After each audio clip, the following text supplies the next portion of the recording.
Hello, everybody. Welcome back to Bourbon Over Baseball with your host, Bob, the owner of the No Squat Bulls. Drinking bourbon again. We got Tin Cup Bourbon, which I've given to my friend Kevin, which also enjoys a very delicious bourbon. I tried some Honey Jim Beam today. I wasn't really a fan of it, but we're going to go with the Tin Cup Bourbon again today. Again, we have Kevin here, who is the owner of Rollie Fingers. And we'll just go right into it then. And why Rollie Fingers? What's that name to you? When I was thinking of a name, I wanted to, team name, like Cleveland Indians. Like, it's a thing. Like, it's got a flow. And I always, whenever I make, like, any name with, like, a fantasy football or fantasy baseball team, like, I always try to include a player in it and do like a little like play on words or something. I do that a lot with fantasy. I did the Tanaka knock knock jokes for Tanaka. Like one of my team like when the Indians got Niger Morgan, I made my team name Niger Here Nor There. That's good. I like that one. So I was pressured because you were pressuring me to come up with. Well, first of all, you and one of the players that dropped out of the league, you guys take your sweet ass time getting back to me. I'm a AA type A personality. I had people's logos within a week. You were taking about a month. Yeah, I was trying to get ready for this draft. It's because I'm passionate about graphic design. I grew up. My dad owns a graphic design and print shop. Oh, that's awesome. So I was like, all right, I want to think of a name that has a play on words with a. I mean, it doesn't really have a play on words. I like fingers, name. But no, I like fingers it. is like a thing that whatever. And I was thinking mainly for like the logo, like what can I make a logo out of? The Butch Huskies was a great one, and I probably would have come around to that. Which is funny. So, side note, during our last season, Cody, who won the World Series, decided not to come back this year. He just kind of wanted to retire as a champion. He picked also the Butch Huskies because he drafted Butch Husky. He thought it was the best name, and he's kind of a Butch Husky guy. So then here comes around James, your buddy, who's also kind of a Husky guy. And he's like, I want to be the Butch Husky. I'm like, this is fucking what is this? Like, this is like everyone wants to be this guy. So I love the name. No, I get it. But so you settled on Rollie Fingers, which obviously is a play on old Rollie Fingers, which I love. And I thought I could do something with the logo, like a logo was flicking someone off, and give them the middle finger, and the mustache. You could do stuff with the mustache. Yeah, you gave me two logos. They're both pretty clever and pretty well designed. And they're like very simple like logos and designs. Well, Rollie Fingers I think rolls off. Mine's a little rough with no squat bulls. It's like too many syllables. Yeah, but mine's a play on me having my knee knee injection, so I can't squat right now. So mine's and I wanted to be the Bulls no matter what.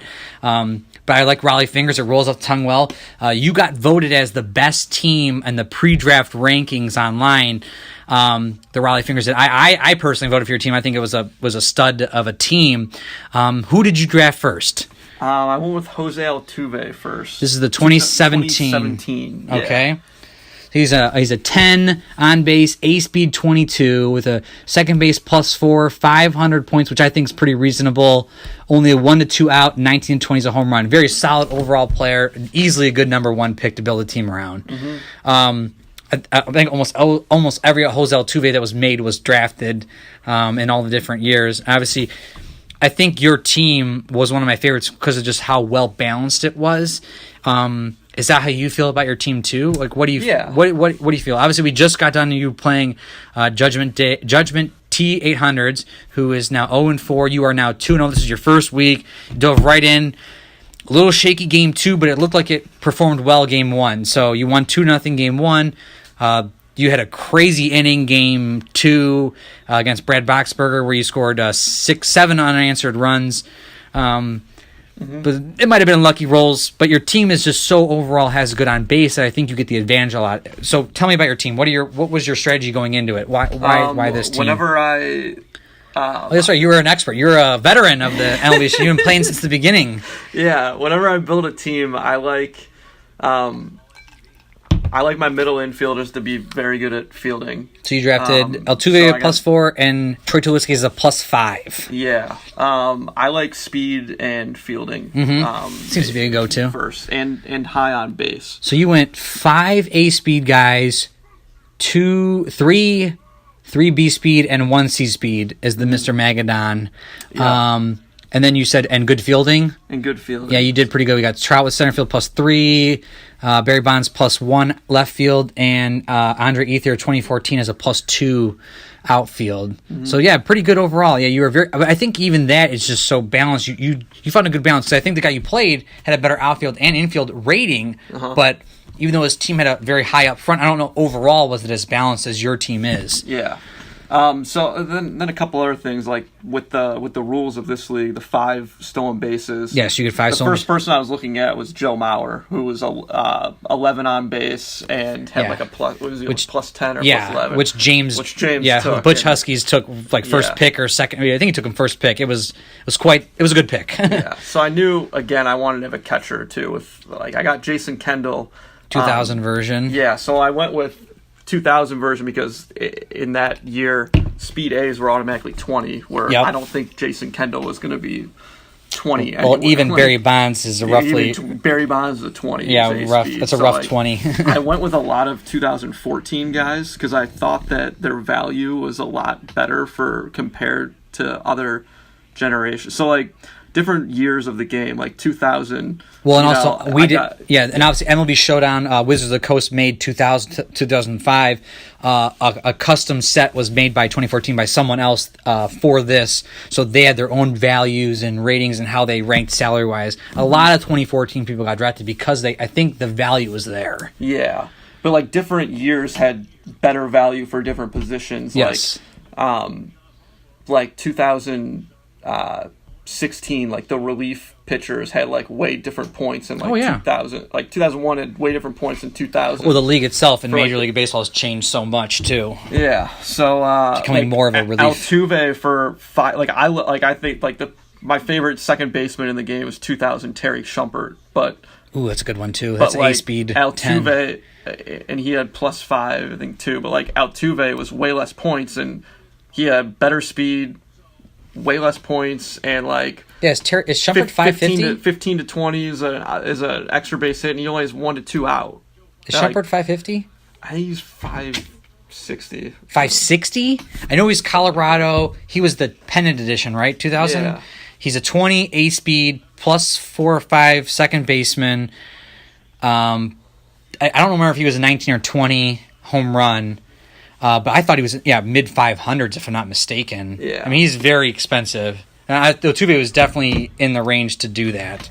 And like later on, like I think the World Series Cubs Ben Zobrist got picked. I think almost everybody from the World Series team got picked. And that was like 410 points, and that's a very similar card to Altuve, which I was kind of I was regretting it a little bit, but he's only speed like 14 or 15. Yeah. And I just think, especially with 5 stolen bases. Attempts getting good speed. Like you took advantage of all that. I think I was only caught stealing one time. Once or twice, but you stole 5 in game 2, and I think once or twice or 3 times in game 1. Yeah, you and getting on second base is the key to winning MLB Showdown. I mean that's what this game is really about. And sometimes I don't think I would have scored if I didn't. No, and you made really good moves too with like getting I think a guy on second, and then you got a single, and you would go to first and third, steal second again, try to get a single to score 2 runs with 2 outs. I think all those are really good plays. Now, what I will tell you is I think everyone in the league has a good catcher except for AJ. Mm-hmm. So stealing is going to be rougher, I think, going forward. I think so too. I think I have a +10. I think a couple people have +10. I think one guy's a +11. Yep. Someone has Ivan Rodriguez. I think the Sons of Pitches has Ivan. So you obviously could take advantage of a Sandy Alomar Jr., but we'll see going forward. So what else? Then going in, I knew Dave Magadon. Now you had the 10th pick, so you went 10, 11. You went back-to-back picks. So I went Jose Altuve and Mike Trout. Yes. So I got, again, middle of the... Kind of like they say in real-life baseball, the best way to build a team is up the middle. Yeah. So, like, I kind of do the same approach with MLB Showdown, I guess. So second baseman and center fielder. Both 22 speed, high on base. I think high on base, like, I'd rather have a Dave Magadon with 9 on base who can't do jack shit. But he got on base, I think, a ton against the T800s. Yeah, I'd rather have like a guy like that than like Manny Machado, who's got a great chart, like 10 as a extra base hit, but he's only an on base. Yeah, but Dave Magadon he's a +2 third baseman as well. That's and he's only 170 points. Yeah, I didn't even know really that card existed until you drafted him. I'm only good with 2,000 base set, and I'm sort of expanding my own knowledge here. But man, that guy's a stud. So like, I got two guys that can't hit home runs, but they're 9 on base, and I feel like that's more important. Like I feel like Joe Mauer and Dave Magadon in the games were always like had an opportunity to do something. Yeah, and they're both like, I think there's only like there's 3 that I know of at the top of my head that are 9 on base that are under 200 points, and I got 2 like Joe Mauer, 2014 in this one, and Dave Magadon, and then I think James got 2001 Ricky Henderson. Yeah, he got the 2001 Ricky Henderson, which is a good pick. Well, he's a 10 on base, isn't he? No, he's a 9. He's a 9. Yeah, so that's like his only 9 in his team. I think his team is stacked. So I got all 9s and 10s except for one, which was Andre Ethier, which is only 80 points. So that's a value pick there. You're going for high speed, defensive outfield, and just trying to get able to have this lineup, really. So with my last 2 picks, I did Paul Goldschmidt at 450 points, again another speed A, and Andre Ethier for 80 points. So I had 530 left, and I was like, all right, how's this gonna work? Do I go for like 2 like average guys, or do I go for 1 stud and 1 okay guy? I was like, all right, I already have everyone 9 and 10. I want to go for 1 stud. I want to see what cheap guys are out there that are an on-base 7. I don't want any 5s or 6s. Yeah, I learned the hard way that way. So I looked at every single card that because you had them like 100 less than 100 points. Yeah, like I try to do some by position and then by 100-point salary. So 0 to 100, 100 to 200, 300, 400, etc. So I looked through every single one of those. Yeah, you were there at the table for a while. Yeah, it was the last pick. Well, I was ready to go at the last pick. I think the longest one I took was for Barry Bonds. I'm still iffy on him, but he had a 2-run homer, so it's a tie up the game. Yeah, but I think I saw him roll some ones with a disadvantage too. So yeah, we're not going to talk about that. So I looked at every position. I'm like, all right, because I was like, I could put anyone at DH, right? So the only ones that were 7 on bases were only like 20 home run, like 19 double, or like just barely anything. And all of a sudden, Andre Ethier comes out at 15 to 17 double, 18 19 so 25% home run, yeah. And he's a +2 fielder, and he doesn't kill you. Like speed B15 is fine. Like I was so if you do get the advantage, 25% of the time you're getting a double or better, which is huge. Yeah. 25% of the time, you could get out because you're 1 through 5, but that's typical of most of the MLB Showdown cards. But yeah, look at that stat for outfield. Yeah, that's great. For 80 points, that's a stud. He was by far and away the best 7 on base guy for the guys underneath 100 points. So I was like, all right, cool. So then I can go up to. So I think I did 5. Whatever it was, 5,500 or 5,600? 5,500. Yeah, so I was right on the dot. Yeah, there was only a few people that were not on the dot. So I was like, Paul Goldschmidt, I looked at like all the 10. I'm like, all right, he's speed A, he's 10 on base, and like he's essentially, Jose Altuve with just 1 less double. Because he's only, and doesn't have the fielding. Yeah. He doesn't have the fielding, but like, for like my second to last pick, I was happy that I was able to have enough to get him. Yeah, I agree. The only part of my team I don't like is my 3rd and 4th starter. Well, the only part of your team I hate is Chan-Ho Park. Yeah. And the reason I hate him, and I talked about this on a different podcast, was I can't stand guys who are 1 through 14 out. I don't know how many times I'll tell you I'll see a 15. That 15 is a killer. If you give it up, it hurts. Yeah. Now you have a 1 through 16, a 1 through 16, a 1 through 16, and then you got this guy as a 1 through 14. Just a little rough, I think. I don't know. That's just my opinion. So I did them because for 200 points, getting a 4 control is really nice. And for someone that doesn't give up like 20 double, like I ran him last year. That, but also he's 6 innings. Oh, that's good too. Yeah, you're right.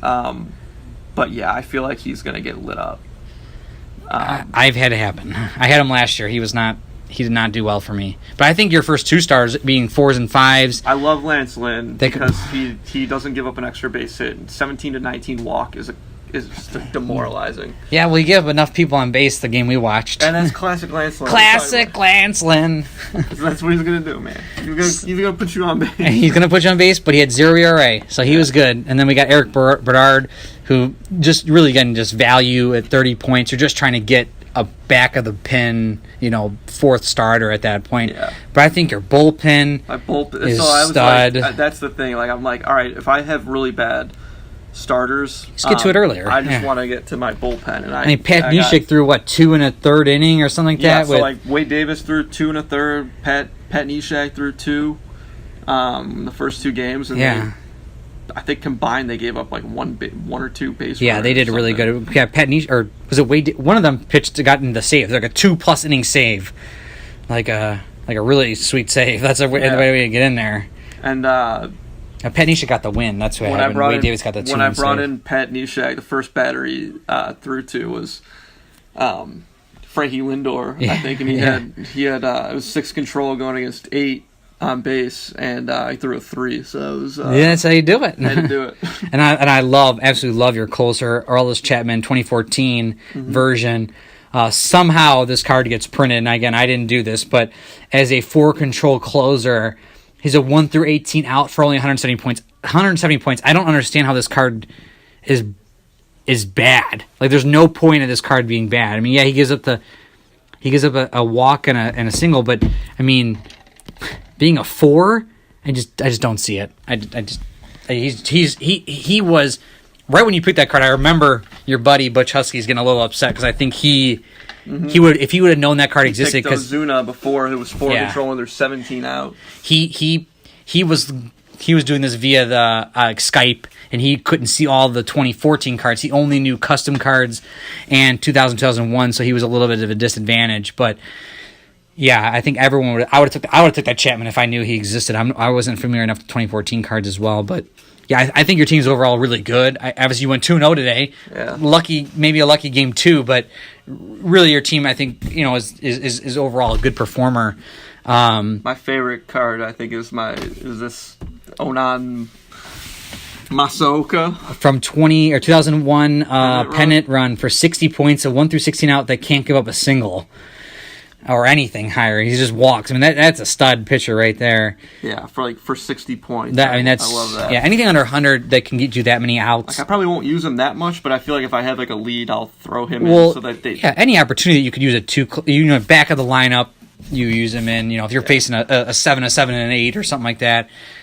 But so your only weak points you're thinking are your 3-4 starters. My 3-4 starters, and then the back of my lineup. But I mean, I don't know if you can even improve that because you have such a good front half. Right. It's hard to rekindle. But you were talking about dropping Barry Bonds. I'm dropping Barry Bonds to lower. Like, if I can get a Paul Goldschmidt type of dude, like 10 on base for like 450 points, I'd save 110 points there. Yeah, could you find that guy? Even like Vlad Guerrero he's the same on base. You were supposed to draft that guy anyway. 470 points. He's not speed A. That I feel like I could look through, and I was rushed with Barry Bonds. I felt like I wasn't. You wore a Vlad Guerrero jersey. I did. He's in the Hall of Fame now, and you literally did not draft Vlad Guerrero. So I don't know. I wore a Bagwell jersey. I drafted Bagwell. I think that was kind of a rule of the draft. Yep. But okay. So speaking of obviously the draft in the league, are there pros and cons you like of the league? The rules or anything else? Do you not like some stuff? I know one guy said he wishes there was 3 games, like a 3-game series instead of a home and away. I like it too, doing one home, one away. Yeah, but I like home and away just because it's like a regular season. Like the 3-game series, I feel like would be more for like a. I don't know how the playoffs work in this, but we're going to take the top 2 from each division, and then they'll play a best of 3 series, and then the winner will play a best of 5 series for the World Series. And how does the home and away determine for? It will be seeded first, so top seed will get home for games 1 and 3, and then obviously for 1, 2, and then 5. So overall, but. Yeah, I mean, I don't know if they're like, do you like 5,500 points? Do you like the no bench, like anything like that? So like, I think 5,500 points for 18 people, you can get a more dynamite team. Oh yeah, these teams are studs. Yeah. So like, typically like, I like games that like involve a little more strategy and stuff. Whereas like, I feel like this kind of like, with so many points, you can even it out a little bit. Also like being able to like trade players like in the middle of the season, like kind of helps out like everyone. Like, but I don't necessarily hate that because we have a lot of people that have never played Showdown before. And that's the so only reason I'm doing it. It helps them, and like the bench and stuff too. Like I love having the bench, because that's a more strategy thing. But with 5,500 points and 18 people, you don't really fucking need a bench. Well, and the thing with what I don't like about the bench. I like about the bench in two different things. One, I like a bench because it makes you have to donate point total strategically to your bench, which takes away from the overall points. I like a 5,000 point league personally. I think it's way more strategic. Yeah. I made the 5,500 because people like these all-star teams. No one in their right mind is having a team with Paul Goldschmidt, Jose Altuve, Mike Trout, Barry Bonds. Just not happening. Yeah. But when you play a super draft where we have a 2000, 2001, 2014, and custom cards, there's too many players. That means the bench people are all going to be 10-point players. So there was no point of saying everyone has a 30-point bench. Right. But if we only did, which I think we're going to do next, is only a 2018 draft, I'm going to put the bench back because there only should be a few 10-point players. And then it becomes the idea of do you jump in the draft up to grab a 10-point player to put in your bench so you could save points later on in your lineup? Then I like that strategy. But with the new players, with the drafting in the league, I mean, even though I'm a veteran player and I still lead the freaking free agency, but there's people that don't know what they're doing yet. I'm trying to get them familiar with MLB Showdown because the more people we can have having fun, the more people we get to play, the more fun we all can have. There's only a few veterans in this league. If you can't be a veteran playing with just your buddy, you know what I mean? You need more people to interact with. And we had a 10-person draft. Everyone was drinking and having fun, eating pizza. I think that was a good thing. Yeah. So I mean, and I love having I've never been one that mixes different that's what's weird. That's new to me. That's new to me. I love that, and I love. It is fun playing having Goldschmidt, Altuve, Trout, Bond. That's a fun thing to play with. I do like. I have obviously Bob Gibson on my team, who it doesn't exist when some of these players, even were born. So, but I do think I have 12 out of my 18 or 2014 players. Yeah, there was so much value in that year. 4, 5, 6, 7, 8, 9, 10, 11, 12. Yeah. So 12 out of 18. Yeah. So I feel like 75% of your team. Yeah, that's kind of It's like that in a lot of teams. There was a lot of value to be had in the 2014 set. And I don't want to run a just straight 2014 set. Like I said, I'm trying to make a 2018 custom set. And if we're able to do it with a couple, we might add more people in if I can get that online program to work. We're gonna do it strict 2018, and it will be tough. And I think that's gonna be fun. But I got to get people hooked first, in a sense. That sounds rude, but it's not, I want people to like the game, and we have a couple new people that I've already talked to them, and they really are enjoying this thing. And I don't know if it's the mistake pitch fun or the drinking casualness of it, because it's I rolled ones on my mistake pitches. So. Yeah, some people aren't good at rolling. Barry Bonds, probably one of the best people to have a mistake. Roll with. Well, we saw Manny Machado have one, and I think, or who was the Eric Young had one for him. Eric Young 2000 had a 20. Had a 20. He rolled a 20 on the mistake pitch, and the best he could do was get a double. Obviously I look forward to having you for this season. I hope that hope that everyone keeps winning, and having fun. So I mean, you are set to have a perfect 18-0 season. So we'll see if you can keep going. But that's what I know. I mean, with that. My bourbon's all gone, so this interview is over.